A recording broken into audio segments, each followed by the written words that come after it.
everybody, welcome back to the channel. Seeing strange things comes at a price.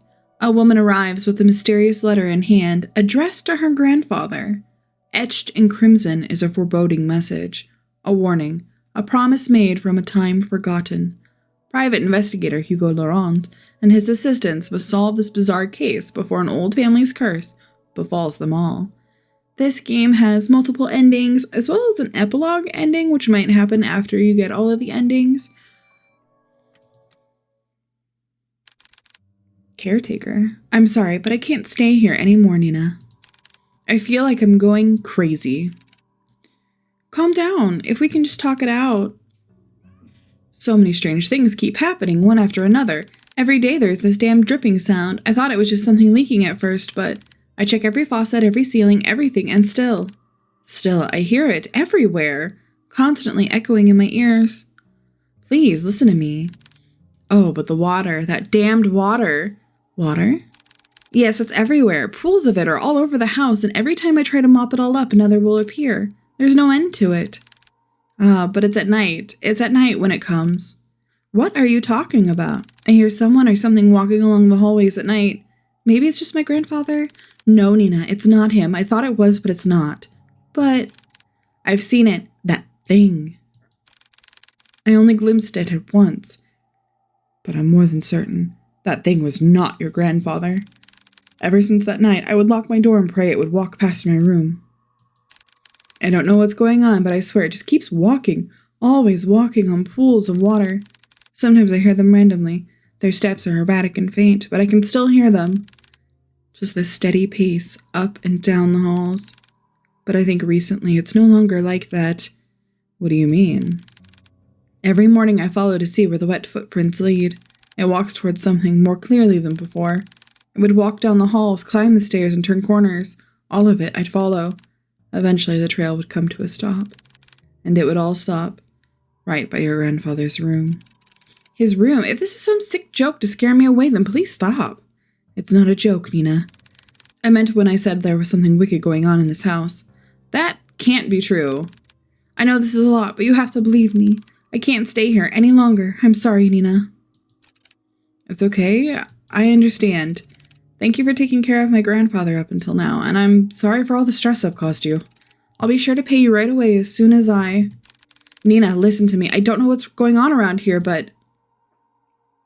The woman on the phone cautiously looks around, turning her head constantly back and forth, looking over her shoulder to find, if any, others listening in. She grips the phone so close to her ear in a vice-like grip, before speaking again in a hushed tone. Something terrible is lurking in this house. I don't know what it is, but please, as soon as you get back, take your grandfather and just leave this place. Leave? I can't just leave everything behind. We have nowhere else to go. Please, Nina, this place is not safe.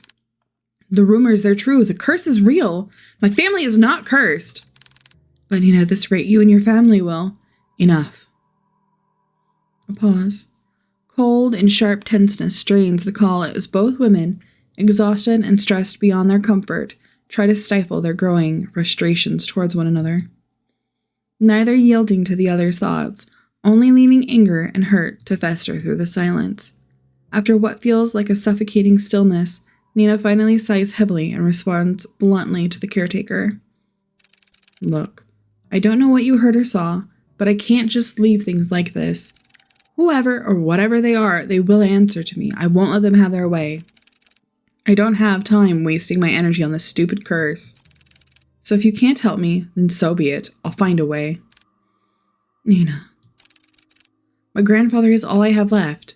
He is all I have left. Grandfather, is that you? Sheesh! Spooky guy in the background. Diner, 7 a.m. Amid a foggy morning, there sits a man by the corner of a booth. He drinks black coffee and, depending on his mood, occasionally orders a donut. And today, it was just black coffee. Ooh, cutie. Ugh. I swear I've never seen that amount of paperwork in my life. A freaking mountain worth of it. You're a valuable member of our team, Hugo. My foot. I'm starting to believe that I was bamboozled into joining their agency. Hugo Laurent, age 30, takes a good look at his cup of joe and chugs it all in one sitting. He then continues to grumble to himself about last night's grueling work at the office. I really need to find a different job. As he contemplates his poor life choices, he looks out towards the early mist. There was something inherently terrifying about the fog to him, how it engulfs everything and nothing. Even if it disappears, it always leaves behind traces, proof of it remaining. Even in a quaint little town like this, I can't even run from my fate, I guess. Hugo finally stares at the compiled newspaper clippings he put together. Some of them from recent events, but mainly all were past headlines of missing person cases. No matter how many times I see this, it's still just as hard to look at. Fixating case after case, he can't help but remind himself that there is a reason for all of this. An all too personal reason. Seeing strange things comes with a price. In the end, I'm the one doing this to myself. Sounds rough. Mind if I join, Kuya? An annoyingly familiar voice interrupts his train of thought. He slowly looks up to see the one responsible, although reluctantly. Cutie, good morning, Hugo. Hugo scowls and turns away from him. He then gathers the files and shoves it back into the binder. Meanwhile, the tall man takes this as an initiative and sits at the opposite end of the booth. He greets the waitress passing by and orders himself the hefty body breakfast special with an extra plate. As usual, the waitress is happy to oblige and goes back to the counter to relay his order. The man then looks back at Hugo. He sees the empty cup and the now jumbled newspaper clippings. All the while, Hugo is trying to ignore him. You really should eat something with that black coffee. Not ordering any donuts today. I'm fine, Noah. I'm just not in the mood, okay? Not even a little? There is a momentary silence between them before Noah disturbs it once more. Well, too bad for you. I ordered a big breakfast for the two of us. Two? As if the world could grace Noah with an even more perfect punchline, the food arrives. That was fast. Why the hell did you order for the two of us? Just eat what you want to eat. Don't worry about me. Wow. Makang Masarap? Masarap? Right, Hugo? Are you even listening to me? Come on, we both know that if you don't eat now, who knows when you will, and I'm not about to let you faint again. Again? So, open wide. Noah de Leon, age 27, a natural-born charmer, is also the only person in the world who lovingly threatens him to eat every day. With a pensive look, Hugo finally gives in and eats the generous spoonful without further complaints. Is he feeding him? That's cute. It's good. Right? Good food will always help cheer you up. Damn him, I got swept away again. Oh, by the way, the chief will be out for a business trip. She mentioned it will be for a couple of days. When did she tell you this? I didn't hear anything about it. Yesterday, I think? Yesterday? She told me to sort out the cabinets yesterday. She didn't mention anything about a business trip. I guess it was a pretty sudden one. Well, I mean, she did tell me to tell you. And lucky me, I know where you go every morning. You know what? I'm not surprised anymore. Well, what do you want to do? We technically have the day off. I'm going to head back to the office. There's a couple of boxes I didn't get a chance to sort out. In that case, I'll come with you. Why, you could just rest for the day? And pass up this opportunity to get to know you better, Kuya? Quit it. After their enlightening banter, the two of them finish their breakfast, pay for their meals, and head to Hugo's car. As Noah opens the door to the passenger seat, he notices a bloodhound sleeping inside. The big dog stirs at the sound of the car opening and lazily stares at Noah. I'm sorry, big guy. He then closes the door while trying not to make too much noise to disturb its occupant. Colby? At the sound of his name, his heavy-lidded eyes slowly peek to see who calls for him. It is his one and only partner, his human. As if finally realizing who he is or where he is, the old bloodhound stirs from his sleep, pounces at Hugo, and proceeds to wag his tail uncontrollably. Cutie! Good morning again, Colby. Had a nice nap? Colby, 8 years old, Hugo's most faithful and loving partner in crime, has the biggest tendency to just sleep all over the place. Noah, who is witnessing all of this from the back seat, chuckles to himself. He is amazed and slightly defeated at Hugo's sudden surge of energy. Look at him, he's so cute! It doesn't matter how many times I try. When it comes to boosting up his mood, no one can beat Colby. Yeah, it's true. Pets are the best. The three head back to the office. The space is just the same as Hugo left it. A decent, organized mess. To his credit, for the amount of boxes he painstakingly went through, he believes he did a fair job. Albeit, it could have been better. Wow, you really outdid yourself, Hugo. It looks less crowded. Ah, shut it, will you? I said I was going to get to it. Thanks, boy. Cute. Before Hugo could continue to give deserved head pats, he notices someone. A woman stands timidly peering outside from the storefront. She looks a bit frantic and even more restless with her disheveled and ill-fitted clothes, drawing emphasis to her already too visible petite frame. The woman tries to grasp the door handle several times, but stops before she could touch it. Her brows furrow, agitated and distressed about something. So much to the point that it is preventing her from simply reaching out for help. However, when she finally makes eye contact with Hugo, she immediately rushes in. I'm so sorry. I know that the close sign is up, but I saw you come in and I... Are you all right, miss? I need your help. My grandfather, Before she can continue explaining, Noah swiftly cuts in front of Hugo and intervenes, an all too practiced manner. It's okay, miss. We'll hear what you have to say. So please, why don't you sit right over there? Noah gestures to one of the empty seats at the other side of the office. The poor woman hesitates for a moment. She clutches desperately to the strap of her purse, her eyes focusing apprehensively on them at the gestured seat. After mulling over Noah's offer, she quickly glances back and nods. The woman then walks towards the corner of the room and sits at the edge of the sofa. Her posture is wary and tense, giving no sign of comfort for even this brief moment of peace. Can you start off by telling us your name? Nina.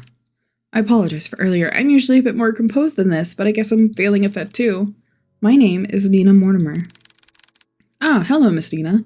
My name is Noah de Leon. I am one of the assistants here. That big guy next to you is our lovely assistant, Colby. And the one brooding over there is private investigator, Hugo Laurent. I'm not brooding, I'm just tired. And our chief is always on business, but I think we can still accommodate you. So, how can we help, Miss Nina? For just a moment, Nina appeared a bit more lax, more hopeful, maybe even relieved from this warm welcome. However, she once again tenses up. The guilt and shame come rushing back to her, visible by the creases of her brow as she once again realizes why she is here. I need help watching over my grandfather tonight. Tonight? Yes, I know this is a strange request, but my hands are tied on this. It has to be tonight. I'm sorry, Miss Nina, but I don't quite understand. Is your grandfather in any danger? I think someone is trying to take him away. What? Take him? Miss Nina, I think you should contact the police right away. They are far more equipped at handling this kind of situation. No, they're not. I've tried requesting their help, but they've given me the same answer verbatim for weeks now. They would send someone out to watch over the manor for the entire day, but by the end of their routine, they would always report back nothing unusual. They saw no one else leaving or arriving at the house other than me or the caretaker. And despite telling them all in detail about the letters and all the strange things that's been happening, there's nothing they can do about it but just sit around until it escalates even more. I can't wait any longer, any more than this, then it'll all be too late. If only I knew who Luis was. Luis? Luis? She lets out a gasp. Her hands shot out to cover her mouth, realizing she had said too much so carelessly. She tries to avert their gaze, but Hugo stares persistently at her. Miss Nina, who is Luis? Are they the ones causing all of this? Once more she contemplates, her brows knit closely together as she bites her lip nervously. It's as if the two words she wanted to say have suddenly died out, too heavy to even utter, a mistake she can't take back. Before the silence stretches further, Noah speaks to Nina with a gentle and reassuring tone. Miss Nina, I know it's scary. All of the things you've mentioned to us so far, no one should ever have to experience, especially by themselves. And I assure you we'll listen to all of it. I promise. Wild and manic eyes search deeply at them, trying desperately to discern any doubt or mistrust on their faces. However, all she sees are people who are willing to give their time to simply listen to her, to actually help her. From this alone, Nina looks to the side where her purse is and opens it. Tucked inside one of the pockets, she takes out a single, slightly crumpled envelope with a pigmented red wax seal pressed in the middle. At a glance, Hugo can tell right away that this letter appears to be a bit more worn out and antique, and yet, despite its delicate form, it remains well preserved, well kept. It's as if the letter itself was untouched by time, forever waiting to be opened. Grandfather has been receiving cryptic letters for the past month now. The letters didn't come with an address or the name of a sender, but this one is different from the rest. This had the name Lewis on it. As she hands over the letter, Hugo notices her hands slightly shaking. Nina is still avoiding his gaze, but he knows she is trying in earnest. Before he could reach out his hand, he senses it. A faint shift in the room, unnoticeable to the others, but all too glaringly clear to him. There is something very wrong with this letter. Suddenly, Hugo recoils his hand away in pain, like being struck with something sharp, so spontaneously, so memorable, that even if the pain disappears within seconds, a hint of it remains. Something so small akin to a prick from a rose's thorn, or more like a paper cut. Are you all right? I'm sorry, I didn't mean to hurt you. No, I'm fine, Miss Mortimer. It's not your fault. It's not your fault. Hugo stares squarely at the cut. A thin red line starts to form slowly by the top of his index finger, trailing down and stopping just above the first crease. A red so clearly visible, it's taunting. That doesn't look like a normal paper cut to me. Let me go get you a Band-Aid. It's fine, Noah, I don't need one. But, really, it's fine. It doesn't even hurt that much.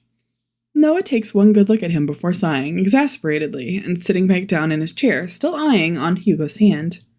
Hugo shrugs and returns his attention back to the letter, but this time, luckily, nothing happens.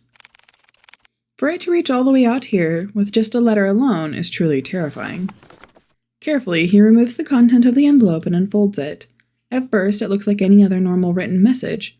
A person named Lewis is asking the other, Henry, to come meet him by the lake at midnight, needing to share something important with him. However, what's eerily striking about this is not the letter itself. Peering at the bottom of the page, a message scrawled, unlike the rest, stands visibly out to Hugo. A message that shouldn't be there. Remember our promise, Henry. When did you receive this letter? Yesterday. And your grandfather, where is he right now? He is currently back at the house with a caretaker. I promised them I wouldn't be out for too long. I made an agreement with them, you see. Oh, what sort of agreement?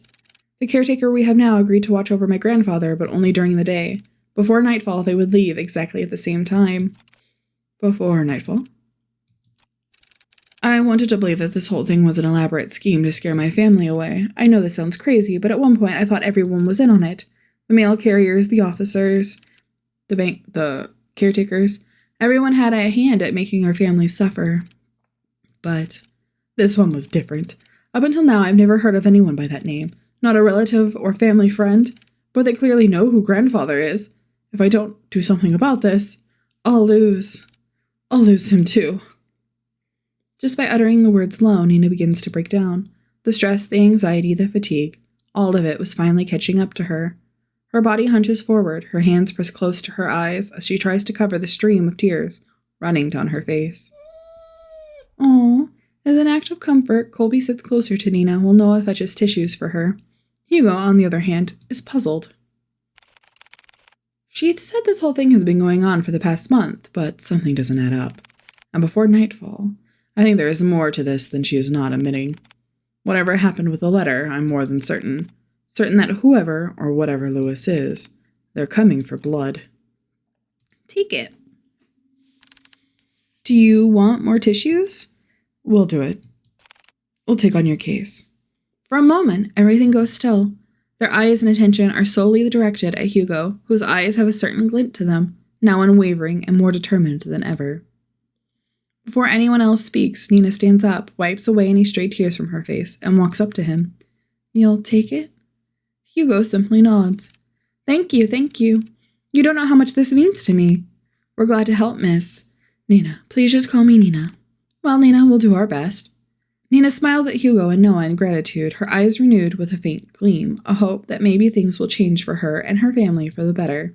However, before heading out, Nina reaches into her bag once more. She takes out a small piece of paper and a pen and hastily starts jotting down something.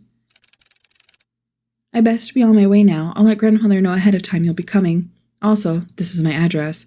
I'll be sure to greet you all when you arrive. And thank you again, truly. She politely bows to them and walks out of the office, already reaching into her purse for her car keys. Hugo watches from his desk as she goes to open the driver's seat. Nina looks back at the office window and takes one last look at Hugo. She waves slightly at him before finally pulling out of the parking lot and driving off. Once out of sight, Hugo turns to look at his cluttered desk. Still messy, but presentable. I guess I'll have to sort these out later, again. Interesting. I wonder what the ghost spooky entity thing wants with the grandfather. From the ongoing downpour to the quiet hums of the car, they sit in silence. Still miles off from their destination, Hugo constantly checks the rearview mirror to see any passing cars. But it was only them on the road. Noah, who usually chats his ear off by now, leans quietly against the car door as he looks out to the passing streetlights, reserved and distant. He hasn't said a word to Hugo since they left the office. Hey, you're a lot quieter than usual. What's wrong? Ha, what a surprise. Have you been looking at me, Kuya? No, you idiot. You usually just talk a lot. That's all. So, you miss me talking? Just say it. Do you believe her story? What? Given all the things she's told us, do you think she's still telling the truth? Yes, I believe her. Or at least, I believe she hasn't lied to us. I'm wondering if maybe there was some romance between Louis and grandfather, and they were meant to meet at the dock or whatever, the lake. But maybe Louis died, or was killed, or something unfortunate happened. So maybe they have been separated since then. I don't know. It's interesting because we don't really have anything to go off of. But you have this very intimate meeting place followed by Don't Forget Our Promise, which sounds like I want to meet you. This is the most innocent way that I could write a message for you to meet me, but still secluded and undercover, while also having like the ghostly writing at the bottom of the message, implying that it's not just a normal meeting. I mean, it could be, if it's not romantic, then it could be they're covering up a story or something, like maybe they murdered someone together or something. I don't really know. But I'm curious to know where it's going to go. I'm liking the writing so far. The character portraits are really good. I like the art a lot. Anyway, just my thoughts so far on the story. I'm very interested. But I can't shake this feeling that she's hiding something, like if she had left out certain details on purpose. Also, why did she have to travel this far out of town for a private eye? Surely there must have been another far closer to her home than ours. I just don't know how to explain it. Maybe the family has a reputation for being cursed, but maybe some other things too? As expected of you, Hugo. Are you making fun of me? No, not at all. I'm just admiring your observations. I didn't want to offend Nina earlier, so I kept quiet until she finished. But her last name caught me off guard. Have you ever heard of the Mortimers? They're a pretty distinguished family that own an esteemed fishing company. Well, they used to, I believe. They have yet to name an heir. What do you mean? Shouldn't it naturally go to Nina? It should, but I don't know. From what I heard, each time they try to name a successor, that relative mysteriously disappears. Interesting. Gone without a trace, or so anyone thought. Their bodies would soon turn up months after. And you know what's strange? All of them have been labeled as accidents by local news. No foul play, just another unfortunate loss for the family. They've been struck with so many tragedies that, over time, people began to believe they were cursed or something. Cursed? I think I can understand why she wouldn't want to go to the police again. They most likely thought she was seeing things and went along with the procedures just to keep face. But deep down, they must have thought she had gone mad. I can't imagine all of this for Nina. And most of all, who knows what we'll find there. Is that why you decided to come with me? Well, partially. I'm more worried about you, though. Me? Why? Think of it this way. I'm the appointed driver. When you decide to do some pretty reckless shit, I'll be there to drive you to the local hospital. Besides, 2 is better than 1. Exactly. I was fine with Colby coming with me. Well, have you heard that 3 is better than 2? Ugh. Hi, Colby. Colby will keep us safe. Passing through countless dirt roads and steep cliffs, the estate can finally be seen beyond the evergreen. Nestled away from prying eyes, it stands tall, magnificent, and classic. Truly a rarity only afforded to the privileged. And yet, with all its opulence, it looms from a distance. Hugo and Noah could only gaze at the sheer scale of the manor. Its grand stature topples easily over the dozens of houses they drove past. Wow, look at the size of it. I could never imagine seeing a house like this in person. It's almost too surreal. Come on, she's waiting for us. Immediately after exiting the driver's seat, a sudden sharp pain weighs heavily on Hugo's chest. Grasping tightly at his coat, he begins to gasp for air.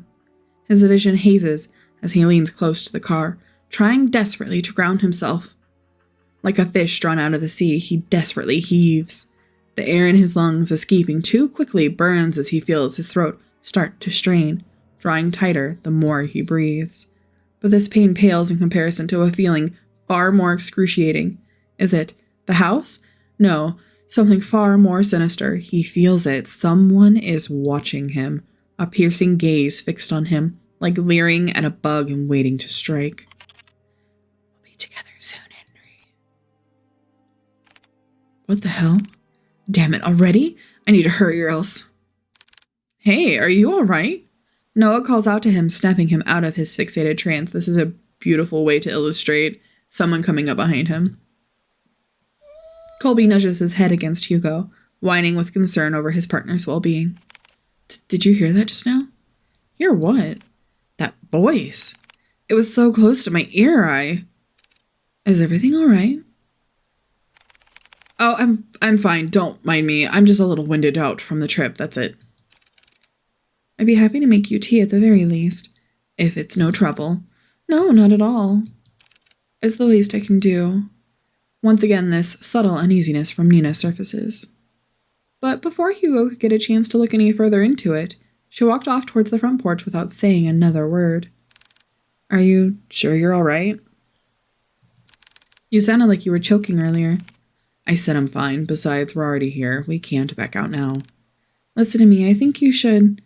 Noah abruptly cuts his lecture short as he notices Nina stopping by the front door. She stands by the door silently, contemplating something. It's just like before, but this time she seems even more anxious. Whatever unease she tried to mask earlier became more apparent the minute they walked closer to the front door. I haven't been quite honest with you, Detective. Just like before, as if carefully choosing her next words, she decides that in this situation, words are not enough. You'll see for yourselves what I mean. And with that, Nina enters the house, leaving the three to follow behind. Hugo is about to enter through the foyer when he feels a tug on his arm. Don't forget what I told you. If something happens, let me know right away. You'll be the first to know. And with that, Noah releases his grip on Hugo. I ship it. They proceed to head in, not knowing what awaits them beyond the door. Greeted with a brightly lit hallway, Hugo notes immediately that the interior is just as grand. Adorned with floral accents and antique furnishings, the house itself exudes the word elegance. A classic and rustic charm with walls and floorings made from the finest wood. Hugo couldn't help but gape when he walked in. Grandfather is sitting off to the right. However, he notices something even more distinct than the splendor. Behind the seemingly perfect veneer, an unsettling air wreathes throughout the house, leaving no room for doubt that the inside is far more terrifying than the outside.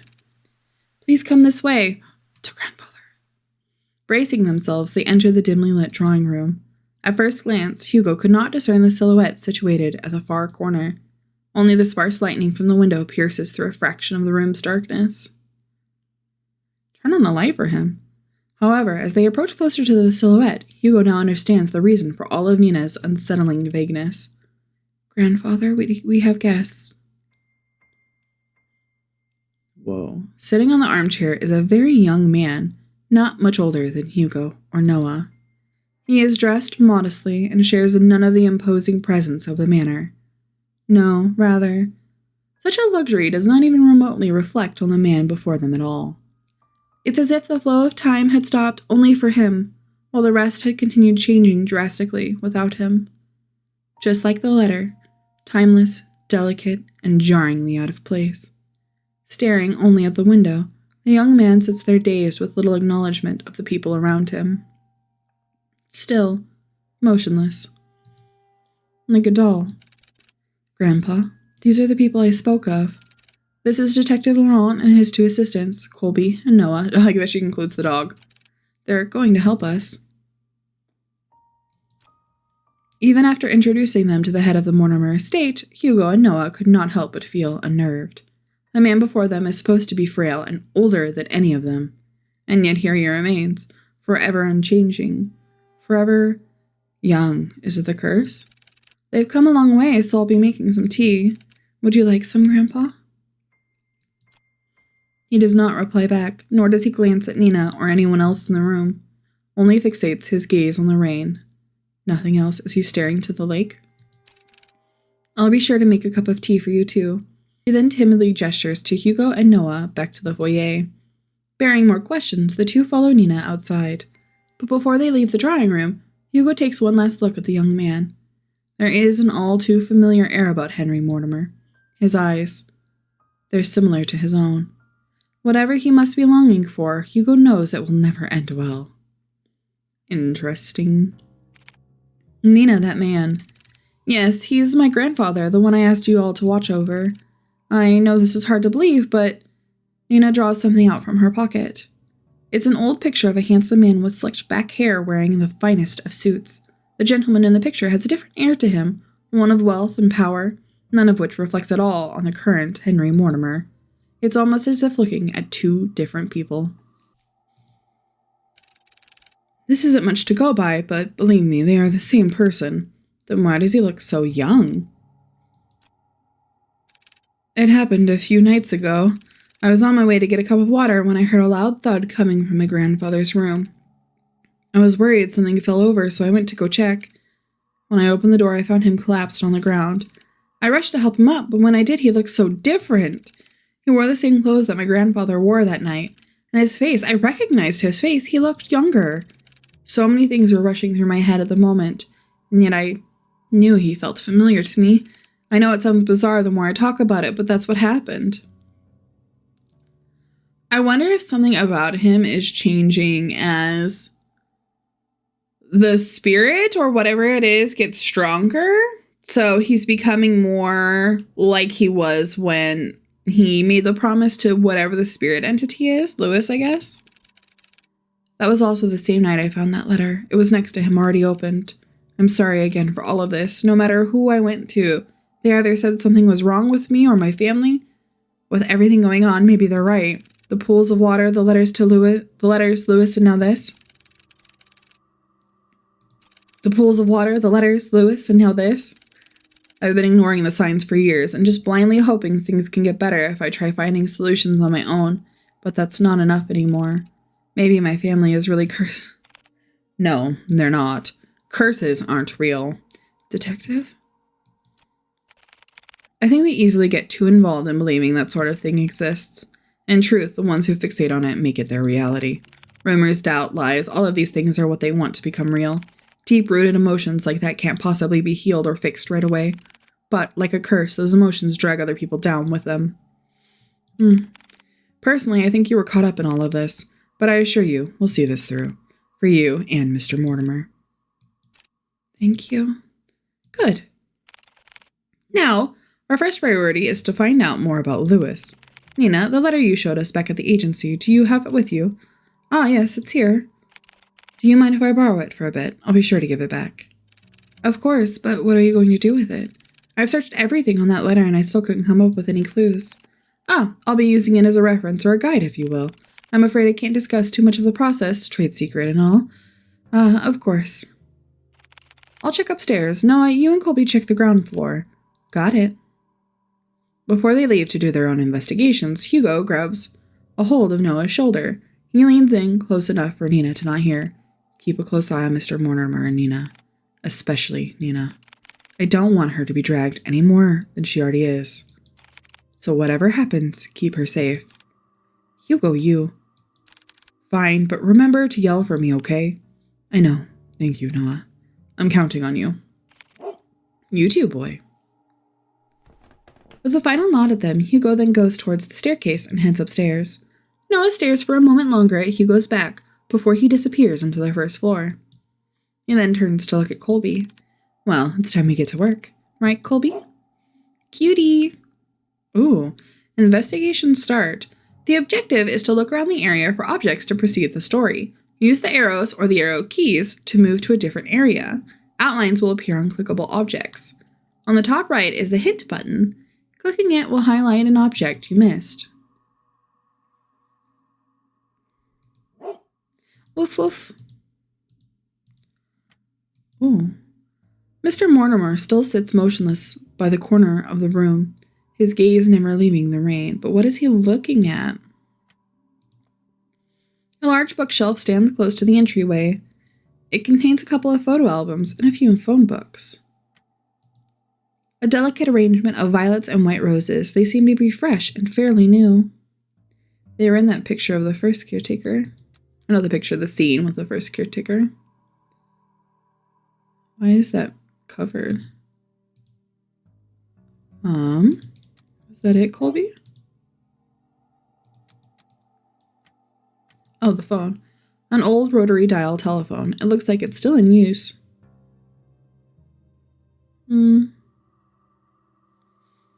Pixel hunting. Pixel hunting.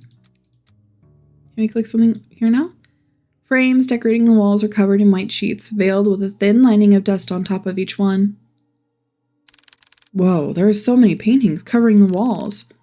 Are there more like this all over the house? Why are they all covered? Yes, my grandfather commissioned many back in the day, but sadly he doesn't do that anymore. I wonder who he commissioned. Nina, I can't help but notice the paintings are covered. How come? I did that. I covered them up for my grandfather's sake. For his sake? Yes, he was pretty obsessed with them, you see. There were times when he would mutter to himself and would just stare at the paintings for days on end. It worried me so much that I had to cover them all. Since then, he hasn't stared at any of them. He just sits quietly looking outside. Was it Lewis who painted them? And they are like star-crossed lovers and couldn't be together, so his way of showing affection was commissioning all of these beautiful paintings, maybe of places they've been together, of things they both loved. And he was staring at them because he was thinking about Lewis. And now he can't do that anymore. So he sits and he stares out to the lake. I see. About the paintings, I also noticed they all have a similar theme. They all had water in them. I know this isn't a coincidence since you've told us before. But if there's anything you know, anything at all, then please tell me. The lake. Noah, can I ask you a question first? Sure, go ahead. Do you believe in mermaids? Mermaids? I don't suppose I do. Why?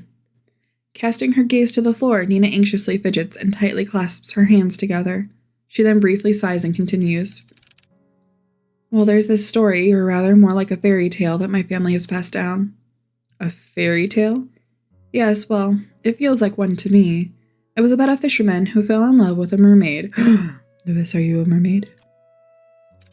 Every day and night, he would go out by the shore to gaze at her beauty, but one day she vanished, leaving him confused and heartbroken. Determined, he would sail many seas for a chance to see her again. Sailing from coast to coast, new lands beyond, and back he would go. Not long after, fortune followed him all throughout his journey and made him one of the wealthiest and most highly respected in his village. However, despite all the wealth he gained through his travels, he never found the mermaid again. She would only be a dream, nothing more. And that's the end of the story. It doesn't end happily, but I guess there was a lesson behind all of it. I just never understood it. What do you think happened to the mermaid? I know it's an exaggeration, and yet I can't help but wonder. It's hard to say. I just feel bad for both of them. To be honest with you, I'm not a fan of sad endings. If it were me, I would wish the fisherman and the mermaid could see each other again. Or at least, that's what I think. Even if they weren't meant to be with each other? Yeah, I think so at least. At least you get closure then. I wouldn't want to imagine going through a journey all by myself. It's hard being alone. It is hard being alone. A journey all by yourself. Mortimer Estate, 11:30. After searching vigorously through each of the rooms, he knew his findings would eventually lead him here. This is it. Hugo walks towards the nearest lampshade and switches it on. Dimly illuminated, he sees the extent of how lavish this part of the house is. From the customized window drapes to the vintage furnishings, everything here exudes extravagance. But much like the interior Hugo has seen so far, he finds this one in particular reeks of it. Plastered from wall to wall, a gloom limmers. It's as if the room itself is moldering, despite its preserved nature. A classic wooden chest lies at the foot of the canopy bed. Its lock still firmly holds, safeguarding whatever is inside. Paintings here are covered too, apart from this one. Atop the fireplace, unblemished and unmarked by time, hangs a curious and familiar painting of a beautiful woman floating on water. Scattered pieces of paper, all forgotten, lie waiting on the cold floor. Heavily etched markings are found scrawled all over the papers. What do they say? A leather-bound journal rests on the edge of the table. Its pages are torn out so haphazardly that the binding itself is starting to fall out. A pristine pearl-white tea set sits patiently by, untouched and unused for quite some time. Oh, an old photo of a lost time, a sweet summertime memory of a little girl with her beloved grandfather. So he definitely did age at one point.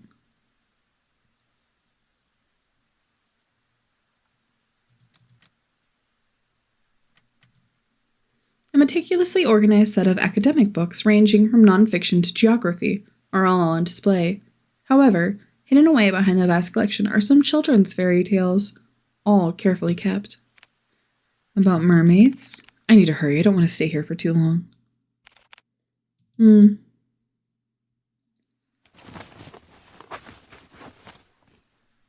He searches and searches, and still there is no sign of Louis. To Hugo, even if there is a fragment, a singular thread to that person, to their real selves, he could find them. But there is nothing.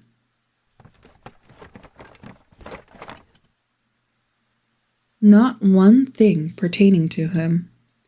It's as if the thought of Louis barely exists at all. What is going on? I clearly sense that presence from before, but it's gone again. Damn it, I wish I had more time. No, calm down. It has to be here. I just need to focus. He ponders again, retracing every step and every little detail, hoping that he overlooks something. Yet all he knows is that one tangible thing that connects him, that tethers him so closely to this space, and most of all to Henry, is the letter. Words of promise, of love, all delicately etched onto a page, but tainted with a powerful and dark emotion that has been festering for far too long. Tainted. From the very start of all of this, Hugo believed that whoever Louis was, they were the ones responsible. He thought he could find them and convince them to stop their haunting for good, to bring them peace and to move on. However, that isn't the case anymore. The unnatural force that binds everyone so closely together in this family is not the cause of an angry spirit. No, it's something far more devious than that. As he takes the letter out from the envelope, he notices a change within. Bearing no foreboding threat at the bottom of the page, it looks just like a regular letter, or rather, what it once was. A sad and tragic love. If you can't come, then I understand. Things have gotten more complicated with your mother ever since she found out about us, right? I'm sorry, Henry, for everything. It hurts to see you so torn up like this. I would never hurt you or drag you along with me. If this is to be our farewell, then can I ask you one last favor? Could you keep my locket? I know this is selfish of me, but I'd like for you to have it. I'd be happy to know it's safe with you. My heart will forever be yours, Henry. With love always, Louis. So, this was the true letter. A small warmth emanates from the paper, wrapping closely around his fingers. Quiet and soothing. The fragment Hugo was searching for. Louis, I'm sorry. You were also a victim in all of this too. Please, if you can hear me, I need your help. Without warning, the sound of a click can be heard across the bedroom, as if something unlocked itself. The chest.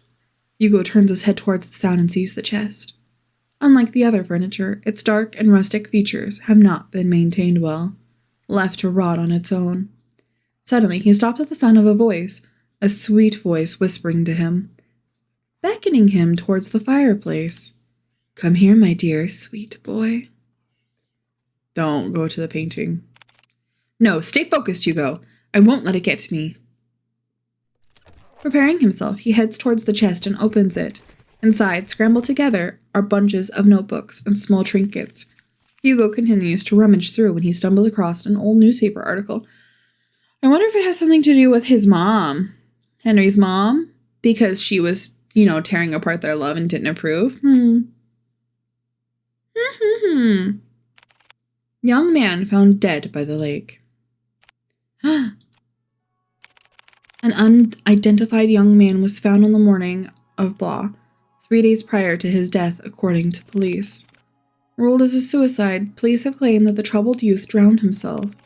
This certainly is a tragic loss, an unfortunate event indeed. I wonder if Henry's mother killed Louis when they were meant to meet, the final time or whatever, and maybe Henry didn't, or sorry, maybe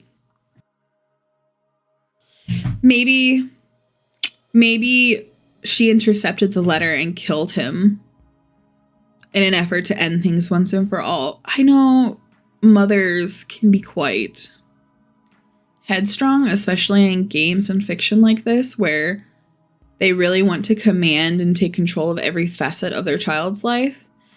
Interesting. She probably wants Henry to have a family and go on and do what he did, probably after Louis died. That's very sad. I wonder if then the spirit that is walking through the house is coming to check upon Henry, who can't go to the lake and who changed, and isn't actually malevolent. Because it's not like actively doing anything to him and people are just getting freaked out. But there clearly is a malevolent entity here of some kind. The mothers, I guess. She was calling from the painting. That's what it seems like. It seems like her spirit was calling from the painting. Maybe it was her spirit also influencing the notes. So it wasn't actually a promise between Henry and Louis. But it was a promise between her. Like, I'll let you do whatever you want as long as you follow what I tell you to do. Or something. We'll see. No claim of his body has been made yet. Louis. By the corner of Hugo's eye, he spots a bright glint buried beneath the clutter, the locket. Oh, a locket of brilliant gold shines unblemished, retaining a timeless luster. Inside it safeguards a picture of a young man with glasses, smiling brightly. This must be the locket that he was talking about. It's so pretty. I'm surprised it still shines like this. And this picture. Did he put this there? No, it might have been Henry. But why would he store it away like this? What should I do? Take the locket. I should probably hold on to this for now. Take it to him, please. Louis? A gentle but distant plea echoes in Hugo's heart. A forgotten ache of yearning and regret grips him deeply. Feelings not of his own start to rise like small ripples on a pond, wanting to be found again and remembered. Don't worry. I'll bring it to him. I'll make sure of it. Hugo is about to put everything back into the chest when he feels a wet and cold sensation crawling up his leg. Maybe I was wrong. What? Water? A pool of water relentlessly spreads across the floor, already seeping into the chest. Damn it, no! Suddenly, the lights shut off. A scream is heard, followed by a myriad of shouts. Hugo is about to call out to Noah, but stops at the sight of pale feet before him. Looming over him stands a tall and ominous figure. His face is shrouded in complete darkness, devoid of any human emotion. It appears as a young man, but Hugo knows that it's far from it. No, this very thing is trying to imitate a human form, trying to be human. Hugo could only stare back. Paralyzed with fear, he's forced to watch the horror as it slowly creeps towards him. Just like before, the sensation of someone staring at him from within, but this time, it's drawing nearer, inching ever so closely. The words to call out to Colby or Noah fail to reach out. Lodged in his throat, he struggles in pain. With his breathing shallow, he tries to force his body to move. And then it stops. Looking down at Hugo, filled with nothing but malice and contempt, it speaks. Don't get in my way. All of a sudden, the door to the bedroom slams shut and the entity disappears. The tension from his body finally releases its agonizing grip, and he gasps desperately for air. His vision blurs and his breathing is haggard. He staggers towards the door. He yanks at the handle several times, but it's tightly jammed. Fuck. Noah! Colby! To his dismay, he is only greeted with silence at the other end of the door. Damn it! From a distance, he faintly hears the sound of Colby's relentless barking as he gets further away from the house. Oh no, Hugo rushes towards the window. He tries to pry it open, but just like the door, a heavy force prevents him from doing so. Like being underwater. His movements slow and drawn out, as if being dragged down by that thing. Fuck this! Frantically looking around the room, he spots a nearby chair. Without a moment sooner, Hugo grabs the chair and starts to strike the window. Bit by bit, the window cracks get larger with each blow, splitting off smaller pieces. What the hell is this thing made of? Still trying to catch his breath, he musters all the strength he has left for a final blow. Damn you, just break already! Clearing out the remaining glass shards, Hugo peers his head out to see any railing he can grab hold of. However, he discovers instead that the wall adjacent is covered in ivy. Despite how heavy the rain has drastically become, he reaches out for it, grabbing a handful of the vines. Carefully, he climbs out the window, gripping tightly and making sure he doesn't lose his footing. Yet to his luck, the patch of vines he clutches starts to tear away from the wall. Out of desperation, he struggles to find his grip on another, but fails when his hand slips out of reach. Shit! Clamoring wildly as he loses grip on the ivy, he crash lands down into a thicket of bushes. Air forced out of him, he heaves uncontrollably, trying to even out his breathing, but even that is laborious. An immense pain spreads not only through his back, but his entire body. God, I'm getting too old for this. Winded. Although his body screams out in pain, he forces himself up. There's still time. I can still do this. I have to do this. With staggering feet and haggard breathing, he makes his way to the place where it all started. To the lake, where this tragedy starts and ends. Interesting. Finally entering through the park, Hugo calls out to Colby and Noah. I wonder if Henry met a mermaid for real and they made some kind of deal or something. And then Henry fell in love with Lewis and tried to undo the deal or something. Maybe it's not the mom at all.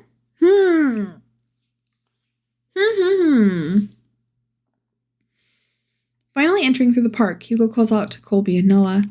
Colby, Noah, where are you? He hears faintly the sounds of barking and echoes of people yelling in the distance. He rushes towards the echoes, guiding him through the downpour.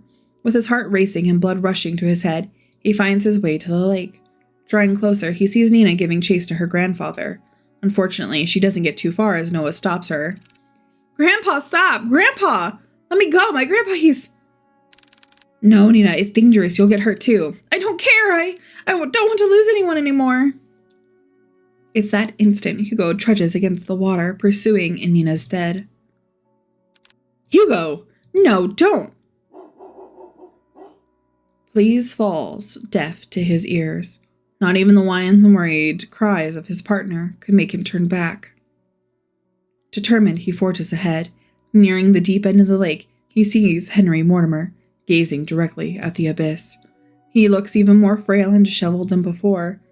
It's as if all the life he's lived up until this point has begun to fray, draining every ounce of himself and surrendering it all to the lake. Before Henry could lean in, Hugo reaches out and tugs at his arm. Mr. Mortimer, listen to me. Nothing is waiting for you down there, so please come back to the shore with me. Motionless and unresponsive, he stares deeply into the water. The haze over his eyes is still obscure and persistent. There are so many things we cannot afford to lose in our lives, and you're one of them. To Nina, you're all she has left. She needs you, Mr. Mortimer. Hugo felt it. A slight jolt from Henry's arm, as if stirred by the mention of Nina. A slight jolt from Henry's arm, as if stirred by the mention of Nina. He slowly turns to face Hugo. Nina. However, just as cruel and violent as the storm, Henry jerks back, wrenching his arm away from Hugo's hold on him. No, all of this is my fault. If only I got to Lewis sooner, then none of this would have happened. He was waiting for me. He was patient with me. And yet for all the things he's done, I chose my family over him. He's gone because I didn't pick him. Henry backs further away from the shoreline. Mr. Mortimer! His manic eyes never straying away from Hugo as he keeps his distance from him. Louis, I'm sorry. I was the one who dragged you into this. You deserved so much more. And I wished.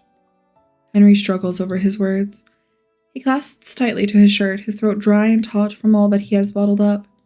From all those repressed and silent years of just waiting for this curse to finally take him. I wished I had gone with you that night, Louis. Sir, even if you still coveted that wish, it wouldn't resolve anything. Not for you or Louis. I read what he wrote to you those years ago. He understood if you didn't want to come see him. But the thing is, Mr. Mortimer, Louis never thought anything less of you. He said so in his letters to you. His letters. For the longest time, I wanted to believe he hated me for that, resented me for that choice. Or at least, I thought it was easier for me to think that way. How long has it been since I talked about him? It's been too long, sir. But that's why you don't have to shoulder all of that pain by yourself anymore. We can talk about it. About you and Louis. All of it. Together. Hugo extends not only his hand to him, but a promise that Henry had yearned for so long. A way to forgive himself. He hesitates at first. What fool believes in a deserved forgiveness? Such a thing doesn't exist. And yet, despite everything, Hugo still reaches out to him. To a stranger. Maybe he can be forgiven. Just as he was about to reach out for Hugo, a hand slithers around Henry's instead. Its arms naturally contort around him, while its head perches on his shoulder. This thing, this Louis, is no longer pretending to be human. With piercing, cold, green eyes, it glares directly at Hugo, mocking him, cursing him, wishing nothing but despair. We can be saved. We can be forgiven. There is only one true way out of this. I will share with you the most happiest of endings. Before Hugo could reach out for Henry's hand, he disappears into the water. Mr. Mortimer! Without hearing the anguished cries and desperate pleas, Hugo dives after him into the abyss. Interesting. Plunging into icy waters, Hugo feels shocks running rampant throughout his body, like spikes continuously piercing from his legs to the tip of his fingers. Fiercely and unyielding, his chest tightens and his heart races as he begins to kick his legs, hoping whichever way he goes, he'll find his way to Henry. Swimming deeper and deeper in, he sees faintly a figure slowly descending into the darkness. As he finally gets closer to Henry, long, snake-like arms stretch across the void and grab Hugo's neck, violently squeezing all the air out from him. He tries desperately to wrench his hands away. With each struggle, Hugo's movements begin to weigh heavier and heavier. Louis. Where are you, Louis? It's looking for Louis? Digging deep into his coat's pocket, he grasps tightly in his hand the locket that Henry kept and had forgotten, holding it out as it shines ever so brightly in the dark. Ah, there you are. It releases its grip on Hugo and instead reaches out for the locket. Taking this as a chance, he drops the chain and kicks with all his might to grab Henry's arm. With his heart and body screaming in pain, he swims desperately to the surface. Almost there. I just have to. As the lights from the surface begin to blur, Hugo makes one last attempt to reach for it. With his limbs worn out and his energy spent, this is all he can do. Before he loses his consciousness, he notices a figure swimming towards them, getting closer and closer. And then, everything fades to black. Drifting along with what feels like an endless sea, Hugo courses through wave after wave, not knowing where he's going, or caring for that matter. All he knows is that he's very, very tired. How long has it been since he had a good night's rest? It's been too long. Maybe I should take that rest now. I'd like it so much. I agree that you deserve it, but not here. I'm sorry for startling you. I just wanted to see you one last time before I go. Louis, you've done so much for me and Henry. I can't thank you enough. No worries. I wanted to thank you too for watching over me. And also, I wanted to apologize for my remarks from before. I really thought I had things figured out once I found you, but you know how that turned out for me. It's alright, really. After all this time, I didn't think anyone could hear me, especially Henry. Louis. I was worried about him for a long time. He always wanted to keep me away from his personal struggles, to keep me safe from them. But I was too stubborn for my own good. Honestly, I don't regret it, any of it.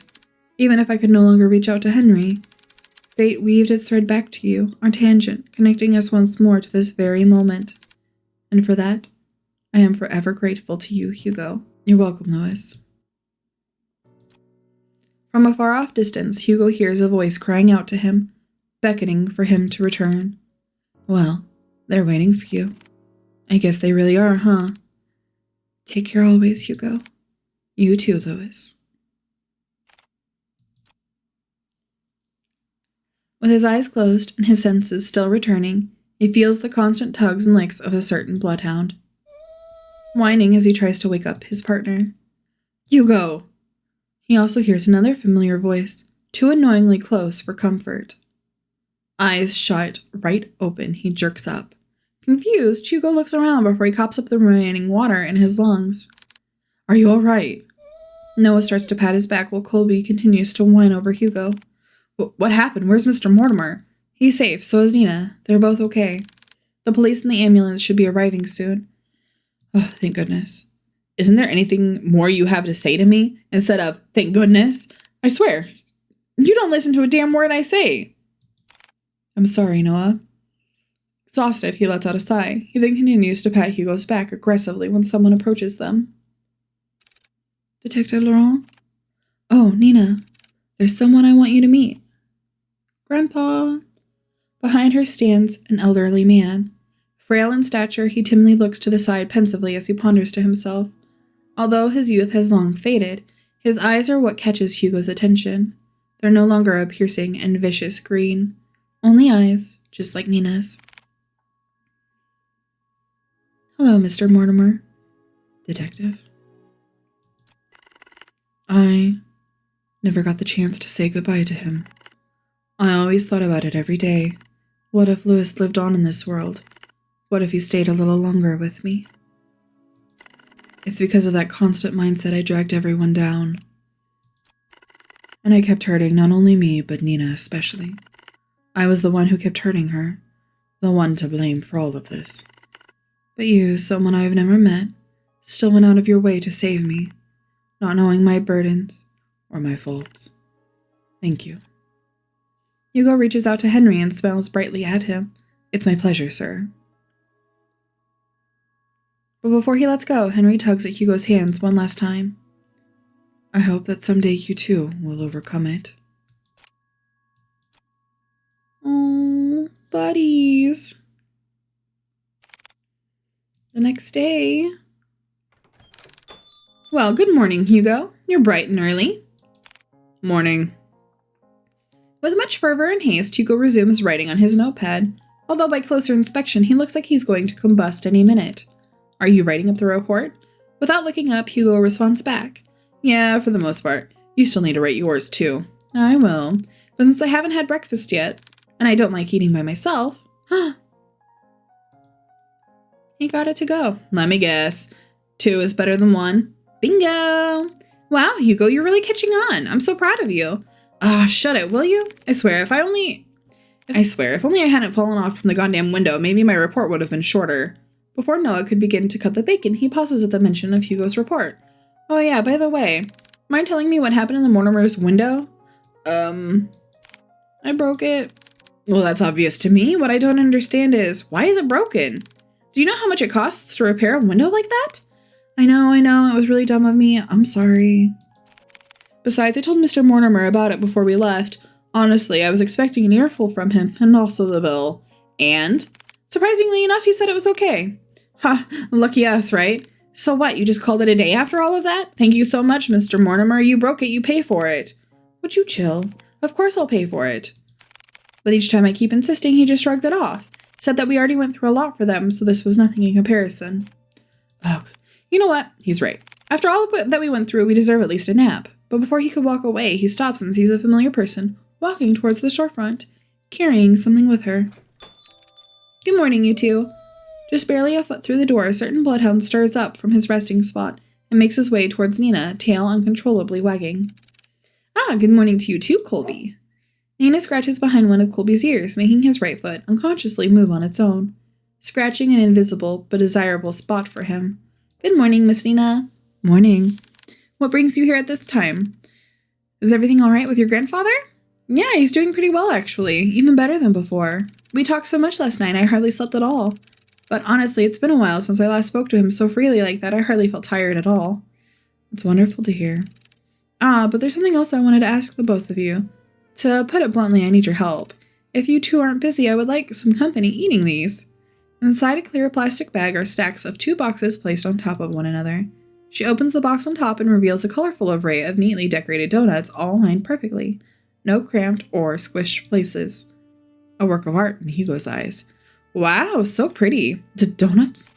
They look so delicious. We're more than happy to eat these with you, Nina. There he goes again with his donuts. But yes, please join us, Miss Nina. We were about to have our breakfast too, weren't we, Kuya? Always so brazen in front of others. You do make it exceptionally easy for me. Ugh. Teehee. Very cute. You both have such great chemistry with each other. On second thought, I'm way too tired for this. I'm going to have to apologize in advance for this, Nina, but truthfully, I've been running on last night's coffee, and I'm about to pass out any minute now. Ah, no worries. Honestly, I think a little break time sounds like what we all need right now. Thanks. Hugo puts down his pen and proceeds to head for the couch. Colby follows after him. Would you like to join us, Miss Nina? I would love to. I guess we can save these for later then? Yes, please do. Now, come on, it's nap time. Noah sighs heavily before setting down the food on his desk. He then gestures Nina towards the sofa, in which she happily takes his offer and joins them. Ugh, I'm getting old. I mean, you are old. Shut it. This is really nice. Aw, good boy, Colby, come here. Nina quietly coos at him and begins to scratch at the back of Colby's ears once more. Hugo leans a little closer to Noah, his voice above a whisper, but close enough for Noah to only hear him. You know, I'm glad that you came along yesterday. Oh, it's this? Are you getting chummy with me now? I ship it. Call it chummy or whatever, but I really mean it. If you hadn't saved us back there. Look, I told you before. I'll be there whenever you get yourself into reckless shit. Besides, didn't you say this was nap time? Go get some rest. You deserved it. You too. A calming silence fills the room as they bask under the morning glow. No big parties or celebrations. Just each other's company and sharing this small reward. A small and warm comfort. Good end. Case closed. Nice. Interesting. I'm assuming then the entity is a creation of Henry's, where it's all of his longing and his desire to see Lewis culminating into this ghost-like malevolent entity that haunts him and comes after him. It's a very beautiful story. I was interested with the mermaid stuff and with mentions of the mom, but you know, red herrings are always fun. I really like this. I think just having it being the creature at the end be something malevolent and scary and haunting and horrifying, because it is condensed emotions, longing, loss, pain that have been growing and growing for years and years, is really beautiful in its own way. I definitely relate with those strong feelings that persist for years, for what feels like your entire life. So I definitely can imagine some of my own emotions becoming these entities that haunt me and stay with me. If we lived in a time where those things could manifest, boy, I would be in trouble. This is a beautiful game. The art is good. The writing is nice. I think there's some typos and some translation issues, perhaps. But for the most part, it's beautiful. It's I didn't read it as well as it was written even. The UI is fun. The sound work is good. The small animations in the background really add up and give you really make the experience feel like it's full of depth. I think the intro was very interesting. I want to see more of these three characters. This kind of feels like two of the characters have known each other for a long time and there's a new one coming in and maybe they start to do investigations and stuff in later games or stories. I would love to see something like that happen. Maybe Nina is the reason why they have the ability to spend funds, use funds and stuff like that on future cases to kind of act as plot armor so the story can progress. Meanwhile, you have all of the spooky stuff being handled by Hugo, and then you have Noah acting as a foil for him, as well as a surrogate for players to emotionally latch onto and have story stuff explained through. Yeah, we did not get the bad ending, so I'm going to run through the game real quick and see what happens when we take the other choices that I did not make this time. Actually, before we did that, I came to check out the achievements because I did notice that we got one. So Where It All Began's played for the first time. And then Case Closed. So I wonder if there's other stuff that we can do. Other than the endings that we didn't get? Hugo casts his face downward to stare directly at the ground in front of him, unable to look at Nina. The burden, the solitude, the madness. Hugo knows all of it too intimately. He suffers the same conflicts that weigh heavily on her mind. And yet, in spite of this, it is too much for him. Like walking along a tightrope, with the ground void and unclear, vast and empty and dark. So very, very dark. No, I can still do it. We can still do this. Before he could respond, a distant voice, so charming, so terribly commanding, binds him at the spot. It's already too late for them, you know. No, not here. A dull, but yet distinct, pulsating sound, so rhythmic in its tune, starts its maddening melody. From the top of his crown down to the base of his skull, he feels it, all present and daunting. Just let it go. Let me help you. No, I can do it. If you would just let me... Snake-like hands wrap around his head so closely, squeezing ever so tightly that he can't help but try to shut his eyes from the pain. Such a kind person you are, Hugo. Hugo tries to ground himself. He tries to remind himself to breathe. A sweet and beloved friend. To remember that there are other people that care for him, the joy and warmth of their company. I wish you could have done the same for me. To remember that he is here and present, that he is useless. Hugo? Hey, what's wrong? Tugging at Hugo's coat, Noah tries to catch his attention but fails as he notices something amiss. Hugo? There is a despondent look on Hugo's face, his eyes distinctly shrouded by a deep haze, as if lost in them. He won't budge. No matter how many times Noah tries to tug or shake him, he still will not respond. But for Hugo, he can hear everything. Like a paralysis he can't wake from, his body sits there, motionless and detached from everything. Desperate and concerned, Noah turns to Nina and ushers a sincere apology. I'm sorry, Miss Nina, but I don't think we can help you at the moment. If you would just come back a bit later, then we can... No, it's fine. There won't be a next time. Hugo winces at her cold and blunt remark. No, wait, Miss Mortimer, please.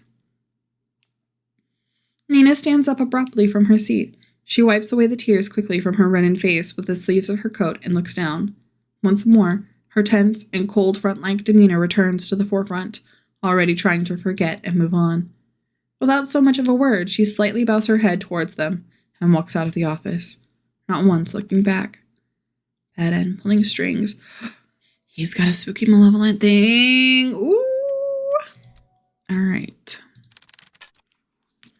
Go to the painting.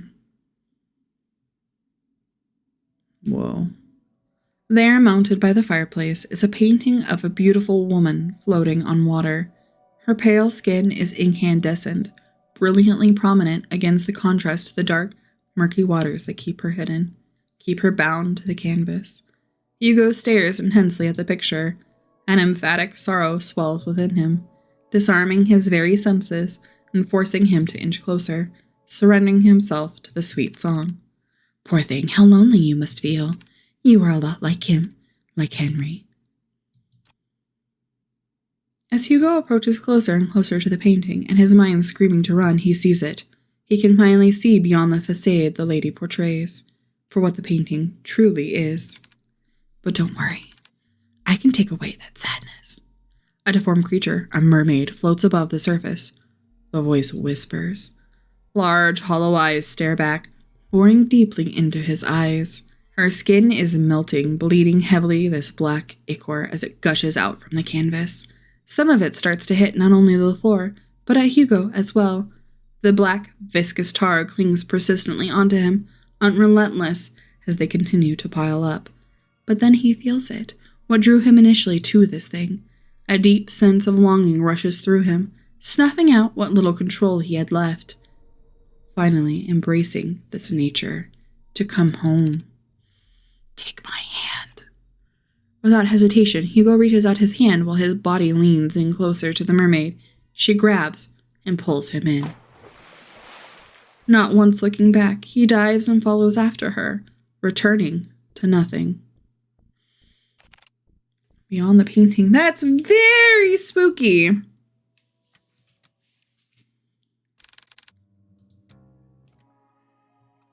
Leave the locket. I think it's best to put it back for now. Hugo hears a distant and faint cry call out to him, pleading him to take the locket with him.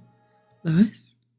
Hugo is about to put everything away back into the chest when he feels a wet and cold sensation crawling up his leg. Okay, we can skip again. So I presume... Yeah, the lake. I've had enough. Louis is waiting for me. He's waiting for me to come home. Before Hugo could reach out for Henry's hand, he disappears into the water. Water filling into his lungs as his vision starts to blur. The cold numbness spreads. Tired and motionless, he watches on as the abyss draws nearer, swallowing him, embracing him. Let's share this happy ending together. That is horrifying. He feels nothing, his body weightless and floating, for who knows how long. It's cold, so very, very cold. How long has it been since he felt like this? This empty feeling of just not being here or anywhere. It's comforting and nostalgic. Maybe, just maybe, this isn't so bad after all. I think this is for the best. Oh no, it's far, far from over, Hugo. After all, you said so yourself.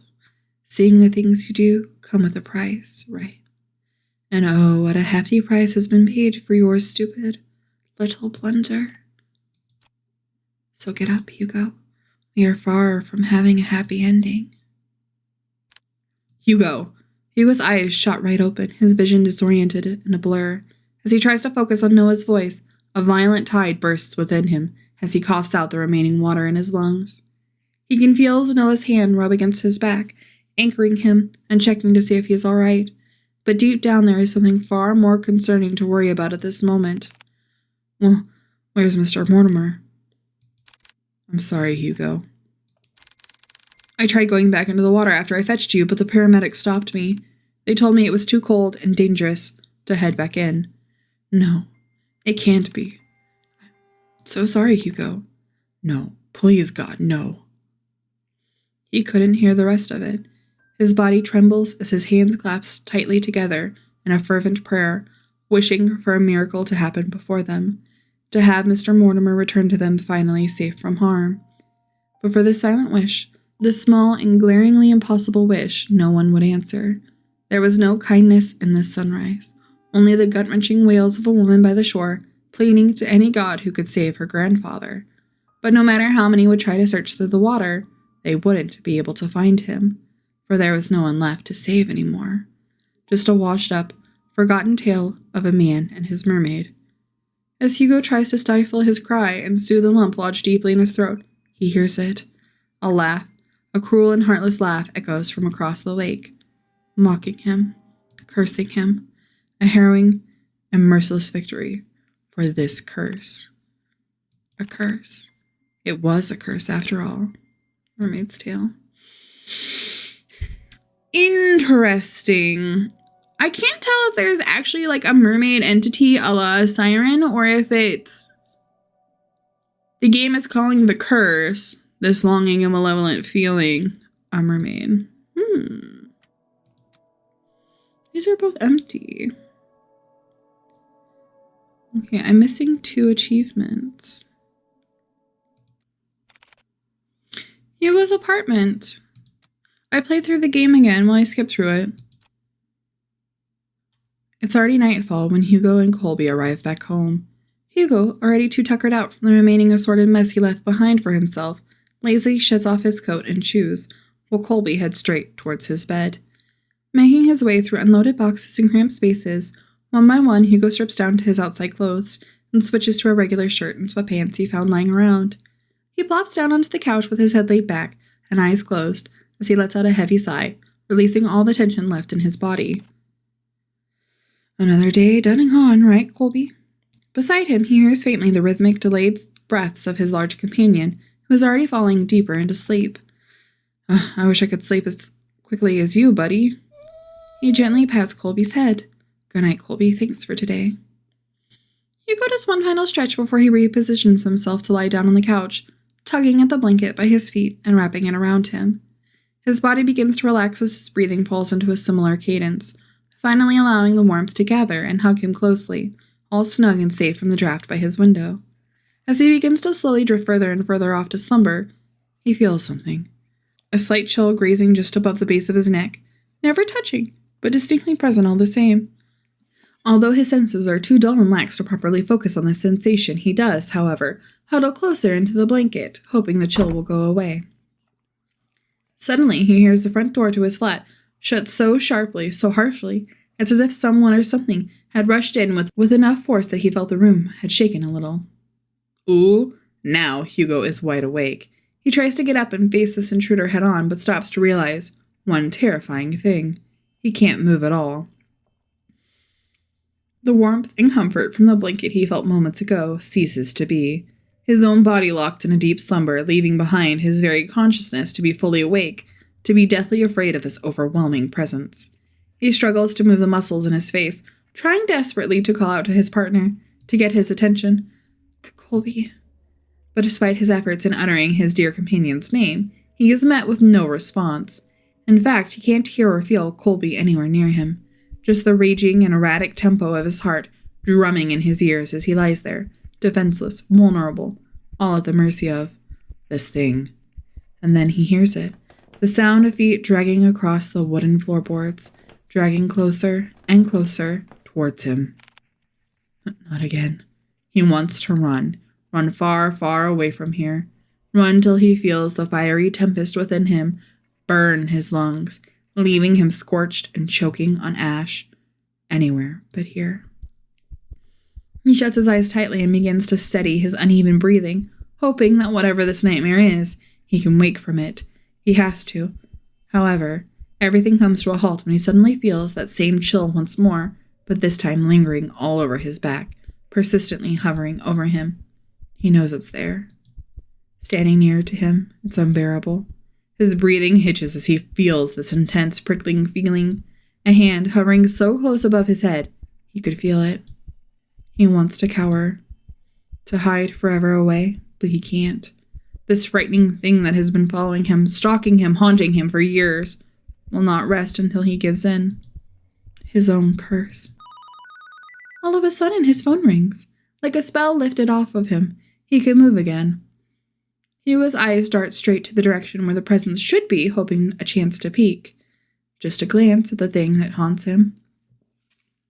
But there stood no one, only the moon's shine reflected from the window's shades piercing through the shadow.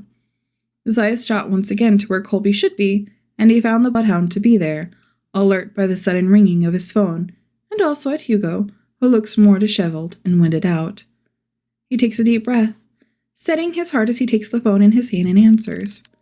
Hugo, I'm so sorry to call you so late at night. I forgot to ask you about the festival that's coming up in a few weeks. I was wondering if you would like to come with me. I know you said you don't really care for outdoor stuff, but I promise you it's going to be fun. Hugo, are you there? Yeah, sorry, no, I'm here. I guess that's a no, right? No, I mean, no to your no, sorry, I'm a mess. What I meant to say was yes, I would like to go with you to the festival. Oh wow, I'm a bit surprised, but happy.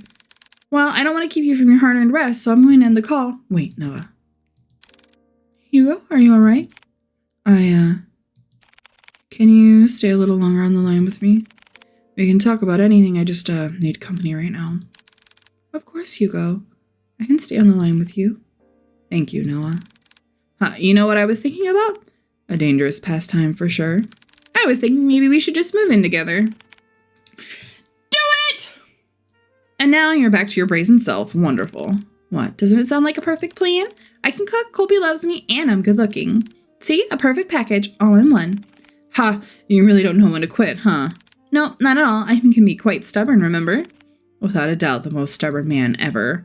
There was a momentary silence between them before the pair fell into a fit of laughter, filling the room with this warm and bright feeling.